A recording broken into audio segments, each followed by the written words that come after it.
Govinda Gopala. Hello my dear friends, आप लोगों का बहुत बहुत स्वागत है बालाजी कोर्स में। और जैसा कि हम पिछली क्लास में पढ़ रहे थे प्लेटफॉर्म इंडिपेंडेंसी, और हमने जावा का काफ़ी कुछ उसको समझने की कोशिश किया हमने उसमें कि प्लेटफॉर्म इंडिपेंडेंसी कैसी चीज़ होती है। और उसमें हमने डिफरेंट दो ऑपरेटिंग सिस्टम को रख करके और उसमें दिखाया कि कैसे कैसे ये काम कर रहा होता है और कैसे ये इंडिपेंडेंट होता है। अब हम आज पढ़ते हैं डॉट नेट लैंग्वेज में कि इंडिपेंडेंसी कैसे होती है। तो इसमें हम dot net language dot net language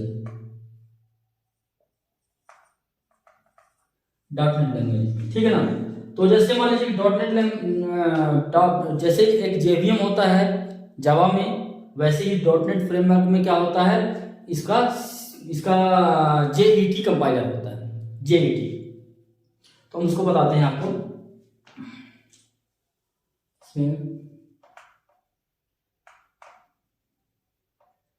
ये जो है इसमें हमने सोर्स कोड लिखा, सोर्स कोड ठीक है ना। सोर्स कोड क्या हुआ, कंपाइल हुआ, कंपाइल होने के बाद क्या बनाया इसने, CIL, ठीक है ना, कॉमन इंटरमीडिएट लैंग्वेज। अब देखिए ये जो कॉमन इंटरमीडिएट लैंग्वेज है, क्या है ना कि डॉट नेट फ्रेमवर्क, जैसे मैंने आपको बताया था कि डॉट नेट फ्रेमवर्क कई लैंग्वेजेस को सपोर्ट करती है। ये लगभग 40 लैंग्वेज के करीब सपोर्ट करती है डॉट नेट फ्रेमवर्क। तो वो कॉमन इंटीग्रेटेड लैंग्वेज ये क्या करता है कि कॉमन है हर लैंग्वेज को, जिस लैंग्वेज में हम लिखेंगे उस लैंग्वेज के कोड को ये कंपाइल करके और एक CIL बना देता है। बाइट कोड ही बनाता है, एक तरीके से आप मान के चलो कि बाइट कोड ही है ये। बट क्योंकि डॉट नेट फ्रेमवर्क कई लैंग्वेजेस को सपोर्ट करती है, डॉट नेट फ्रेमवर्क कई लैंग्वेजेस को सपोर्ट करती है, इसकी वजह से CIL बनाती है, CIL बनाता है इस कोड को, ठीक है ना। इसको हम MSIL भी कहते हैं, MSIL इस चीज को, इसको माइक्रोसॉफ्ट इंटरमीडिएट लैंग्वेज भी कहते हैं इसको, ठीक है ना, CIL को। तो ये CIL कोड बनाता है। CIL कोड बनने के बाद CIL बना, CIL के बाद क्या होता है, यहाँ पे क्या होता है, यहाँ पे हमारे होता है CLR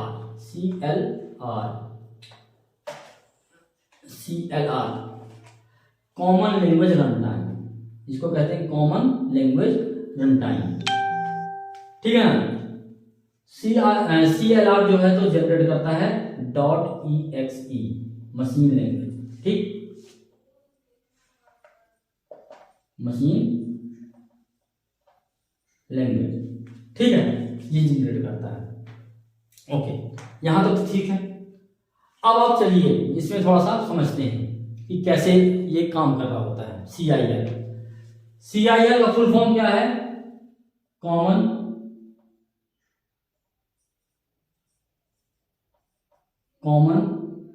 integrated intermediate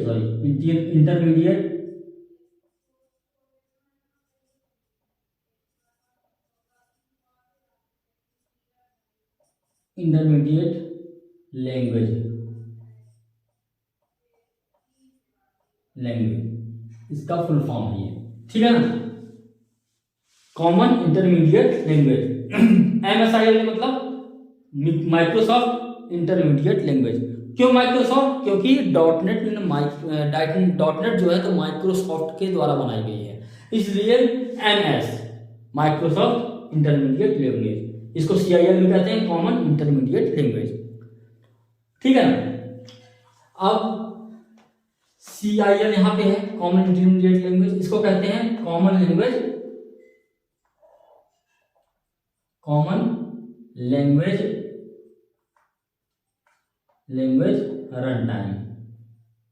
run time, ठीक है ना। Common language run time. अच्छा, अब चलिए बढ़िया हो गया। अब हम क्या करते हैं, एग्जाम्पल लेके चलते हैं। हम एग्जाम्पल वर्णन करते हैं, थोड़ा सा इसका डायग्राम से समझा देते हैं। तो अब क्या होता है कि हमारा माइक्रो प्रोसेसर है, ठीक है ना, माइक्रो प्रोसेसर है। कौन से लैंग्वेज का, कौन सी विंडो ऑपरेटिंग सिस्टम है, विंडोज का ऑपरेटिंग सिस्टम, विंडो WS, ठीक है ना। एक हमारे पास प्रोसेसर है, माइक्रो प्रोसेसर, माइक्रो प्रोसेसर है, वो है किसका है, लिनक्स है, लाइनेक्स,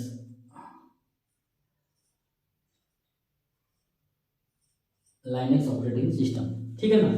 अब ये हमारे पास दो हो गए। अब हमारे पास ये CLR है, ठीक है ना, CLR common language run time, ये भी है CLR, ठीक है ना। अब देखिए यहां पे हमारे पास क्या है, अब हमारे पास CLI है, क्या है, CLI कॉमन इंटरमीडिएट लैंग्वेज, यहां पे है CLI, ठीक है ना। ये CLI हो गया, ठीक। अब जो है ये CLI जो है, इसमें भी जा रहा है, ये कॉमन है, दोनों का क्या है, कॉमन है, ये दोनों क्या है, सेम है, सेम CIL है, क्योंकि यहां से आ रहा है, CIL उठ के यहां से आ रहा है। अब जो भी विंडो, जैसे JVM होता है, विंडो ऑपरेटिंग सिस्टम का JVM, विंडो मशीन हो गया, ठीक है ना, JVM, Linux JVM Linux machine हो गया। वैसे ही CLR भी होता है, विंडो मशीन का CLR अलग होता है, लिनक्स ऑपरेटिंग सिस्टम का CLR अलग होता है। हम इसका इंस्टॉलेशन भी करते हैं ना, उस टाइम ये पूछता है हमसे कि हम विंडोज करना है कि लिनक्स के लिए करना है, जो भी डाउनलोड करना है हमें CLR, वो फ्रेमवर्क, वो हम उसके अकॉर्डिंग डाउनलोड करते हैं वो। तो जिस ऑपरेटिंग सिस्टम का ये CLR होगा, उसी के अकॉर्डिंग काम करेगा वो। तो ये CLR है। जिस तरीके से ये CIL कोड आया हमारे पास, CIL कोड आया और ये कन्वर्ट होकर के क्या बनता है, ये कन्वर्ट हुआ विंडो CLR, ठीक है ना। और यहां पे ये विंडोज ऑपरेटिंग सिस्टम में एग्जीक्यूट होता है, बन के जाता है मशीन लैंग्वेज। यहां से विंडोज ये WCLR क्या करता है, मशीन लैंग्वेज बना देता है, ठीक है ना। वैसे ही यहां पे क्या करेगा वो, यहां पे ये बनाएगा क्या, आपका लिनक्स CLR, यहां पे ये बनाया मशीन लैंग्वेज। तो जिस ऑपरेटिंग सिस्टम का मशीन में होगा, उसी अकॉर्डिंग वो जनरेट कर देगा मशीन लैंग्वेज, और मशीन लैंग्वेज ये रन करेगा प्रोसेसर, ठीक है ना। इस तरीके से ये प्रोसेसर रन करेगा उसके हिसाब से। तो ये क्या है, अब जैसे मान लीजिए कि सपोज दैट डॉटनेट लैंग्वेज हमारे कई होते हैं, जैसे C# होता है, VB.NET है ना, आपके COBOL.NET है, .NET है ना, और जैसे J#.NET है, ठीक है ना। इस तरीके से so many language, more than 40, ठीक है ना, सो मेनी लैंग्वेजेस। तो ये क्या है, मान लो हमने C#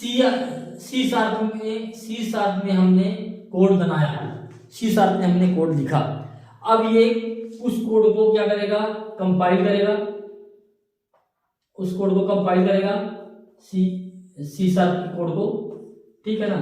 और कंपाइल करने के बाद CIL बना देगा, ठीक है ना। मशीन लैंग्वेज नहीं बना रहा है ये, अभी ये CIL बना रहा है। अब हम ये CIL को उठा के अगर ले जाएं कहीं भी रन करें दूसरे ऑपरेटिंग सिस्टम में तो कहीं भी चलेगा। अब ये CIL है, इस CIL को हम विंडो में रन कर रहे हैं, इस CIL को हम उसमें भी रन कर रहे हैं, लिनक्स में भी कर रहे हैं, दोनों जगह कर रहे हैं CIL को, सेम CIL को। तो ये CIL जब आया यहाँ पे, तो जब जैसे ही हमारे ऑपरेटिंग सिस्टम के साथ ये इंटरेक्ट होगा, रन करने की कोशिश करेंगे हम, तो common language run time run होता है उस टाइम पे। इसके अंदर JIT कंपाइलर होता है, बहुत कुछ होता है, बाद में बताएंगे इनको। लेकिन आप ये समझ लीजिए कि जैसे ही ये विंडोज का गेट पार करके अंदर जाता है, वैसे ही CLR सिक्योरिटी गार्ड खड़ा हुआ है, ठीक है ना।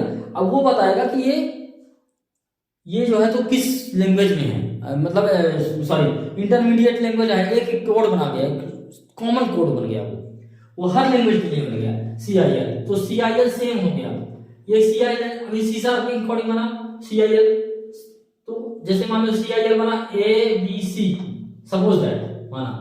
अब हम VB.NET भी किए, VB में आपका कंपाइल हुआ, सेम CIL बनेगा, VB का भी सेम CIL बनेगा, हर लैंग्वेज का कॉमन लैंग्वेज, इसको हम कॉमन लैंग्वेज भी कहते हैं, run time, common language run time. CLR जो है तो कॉमन लैंग्वेज रन टाइम है, कॉमन लैंग्वेज हमारे पास बन जाता है। मैं आपको जब करके दिखाऊंगा, उसमें दिखाऊंगा CIL कैसे दिखता है। मतलब कहने का कि आप .NET C# का कोड हमने लिखा आपने, ठीक है ना, C# का, और C# के कोड को उठा करके और आप विजुअल बेसिक में चलाना चाहते हैं, विजुअल बेसिक .NET में, वो चल जाएगा। CIL कोड जनरेट होगा और वो चल जाएगा .NET में, विजुअल बेसिक में। J# में बन जाएगा, COBOL.NET में बन जाएगा। मतलब सेम इस जगह पे आकर के CIL के पास आकर के सभी लैंग्वेज एक हो जाते हैं, सेम कोड बन जाता है, इंटरमीडिएट। इसीलिए इसका नाम पड़ा है intermediate language, common intermediate language. Common का मतलब सभी लैंग्वेजेस का कॉमन एक बनेगा, एक ही चीज बनेगा, और वो बनेगा, उसको कहते हैं इंटरमीडिएट। क्यों इंटरमीडिएट? क्योंकि वो CLR के साथ इंटरेक्ट करेगा, इसलिए उसको बोलते हैं CLR, common language run time. उस रन टाइम में कॉमन लैंग्वेज को रन करेगा वो।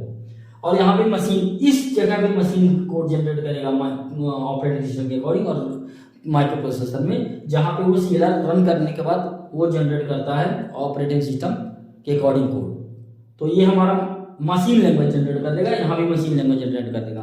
तो इसलिए हमारा जो है, तो ये जो है फ्रेमवर्क .NET का प्लेटफॉर्म का जो है, ये अलग अलग लैंग्वेजेस में CIL बन गया, कॉमन इंटरमीडिएट लैंग्वेज, और वो कॉमन लैंग्वेज रन टाइम बन के जो आता है चलेगा, वो कॉमन लैंग्वेज है वो, उसको वो बनाता है मशीन लैंग्वेज। तो इस तरीके से आप देखिए, सोर्स कोड कंपाइल हो गया, और CIL या MSIL को क्या कहते हैं? माइक्रोसॉफ्ट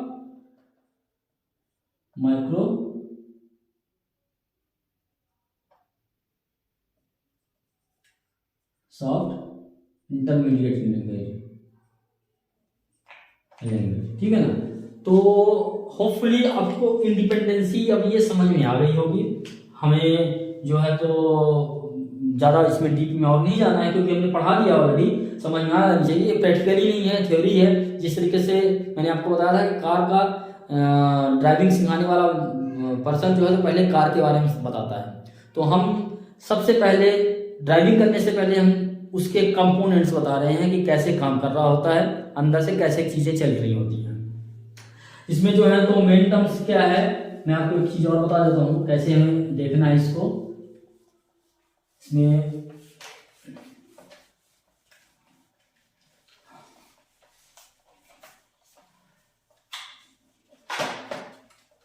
इसमें देखिए आप कि जैसे मान लीजिए कि हमारी लैंग्वेजेस डिफरेंट लैंग्वेजेस हैं, C#, .NET, ठीक है ना, VB.NET, VB.NET, JSharp.NET, COBOL.NET, है ना। ये लैंग्वेजेस हैं। ये कंपाइलर, इनके सब कंपाइलर अलग अलग होते हैं। जैसे सी शार्प कंपाइलर, CSC, ठीक है ना, C sharp compiler, visual basic compiler, J sharp compiler, COBOL compiler, ठीक है ना।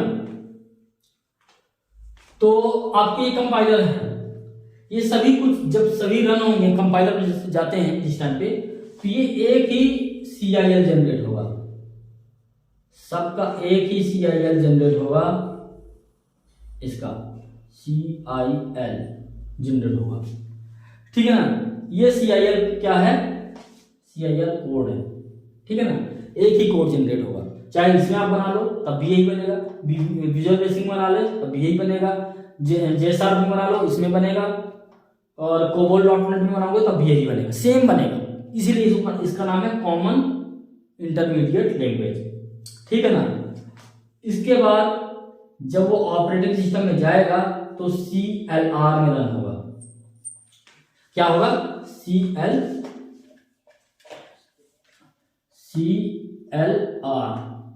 Common language run time. अब कॉमन लैंग्वेज रन टाइम में रन होगा और बनाएगा क्या, .exe या मशीन लैंग्वेज, ठीक है ना। ये चीज ये तैयार करेगा। तो ये जो यहां से यहां तक है, इसको कहते हैं हम, इस चीज को लैंग्वेज इंडिपेंडेंसी,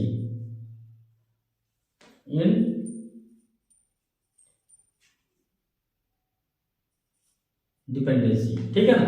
ये लैंग्वेज इंडिपेंडेंट है, ये जब यहां तक चला गया तो लैंग्वेज इंडिपेंडेंट है, ठीक है ना। यहां से यहां तक कहलाएगा क्या, प्लेटफॉर्म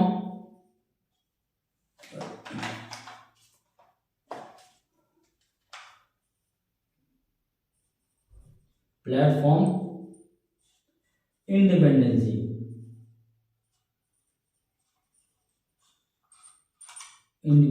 ठीक है। फिर यहां से यहां तक जो होगा तो ये कहलाएगा प्लेटफॉर्म डिपेंडेंसी,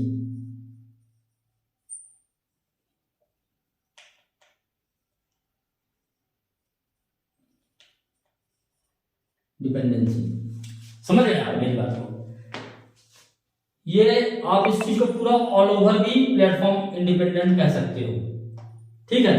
इसको पूरा इसको, क्योंकि ये प्लेटफॉर्म इंडिपेंडेंट है, ठीक है ना। ये CIL सब में जनरेट होगा, सेम ही जनरेट होगा, चाहे जिस भी प्लेटफॉर्म में बना लो, चाहे आप विंडो में बना लो, चाहे ऑपरेटिंग चाहे लिनक्स में बना लो, जो भी बना लो, CIL सेम बनेगा।